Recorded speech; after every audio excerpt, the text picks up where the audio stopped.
বলেন তো ভাবি, ওইটা কি? আল্লাহ ভাই, ওইটার মধ্যে মনে হয় কোনো মহিলা তার বাচ্চারে দুধ খাওয়াইতাছে। মহিলা বাচ্চার দুধ খাওয়াইতেছে, আপনি তো মহিলা, যাইতে তো পারবেন, যান। তা পারমু, দেখি।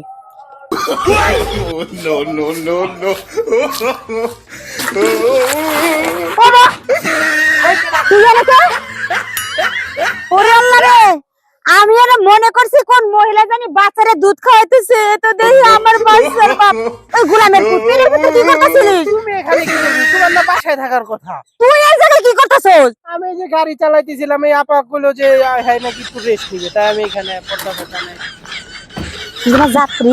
হ্যাঁ, তাহলে ঠিক আছে, আবার ঢোকো। তাহলে আবার ঢোকো। যাত্রী। ভাবি, হ্যাঁ, কি দেখাইলে? আমার জামাই যাত্রী নিয়ে বসে আছে। এরকম বউ আল্লাহ বাংলাদেশের প্রতিটি ঘরে ঘরে দিক, আমিন।